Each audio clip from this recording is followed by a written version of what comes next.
येशूचं पुनरुत्थान झाल्यामुळं त्याने सांगितलं होतं ना, इथं आल्यानंतर धर्तीवर त्याने सांगितलं होतं की मी येरुशलेम मध्ये जाऊन मी मरणार आहे, मी तिसऱ्या दिवशी पुन्हा उठणार आहे. सतत तो शिष्यांना सांगत गेला.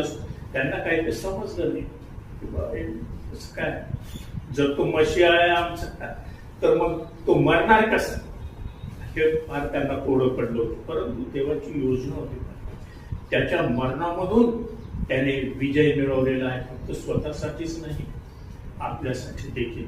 जे त्याच्यावर विश्वास ठेवतील, जे त्याचं अनुसरण करतील त्यांच्यासाठी.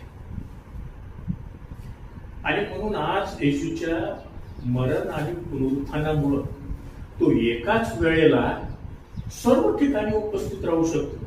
त्याला का विचारायचा कधी तुम्ही, इथं पण आहे तो, मुंबईला आहे, बँगलोरला आहे, चेन्नईला आहे, कलकत्त्याला आहे, अमेरिकेत आहे, आफ्रिकेत आहे. 1% तिथं, 2% तिथं, 3% तिथं, अशी उपस्थिती आहे का त्याची?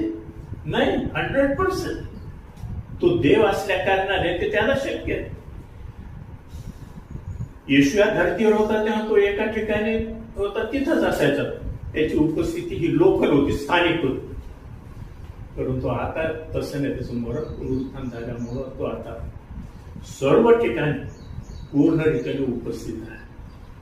आणि म्हणून जशा रीतीने आज सकाळी तो आपल्यामध्ये उपस्थित आहे पूर्णरित्याने, तसं आणखी जिथं कुठं त्याचा धावा करणारे लोक आहेत त्याचा तो उपस्थित आहे.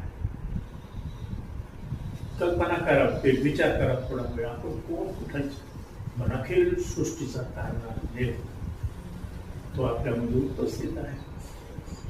तू हे नाही म्हणत की तुम्ही डोंगर चढून माथ्यावर या, तिथं मग मी तिथं तुम्हाला भेटेन,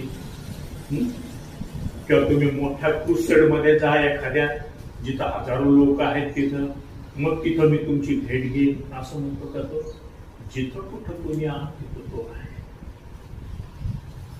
संत पाऊल प्रेषितांची कृती या पुस्तकामध्ये 17व्या अध्यायामध्ये अथेन्स या शहरामध्ये गेला, इटलीमध्ये, तिकडे आहे ना ते. पहिल्यांदाच गेला, त्यांनी येशूची सुवार्ता तिथे सांगितली. आणि त्यांनी काय सांगितलं तिथच्या लोकांना? देव आपल्या कोणापासूनही दूर नाही, आपल्या जवळ तो आहे.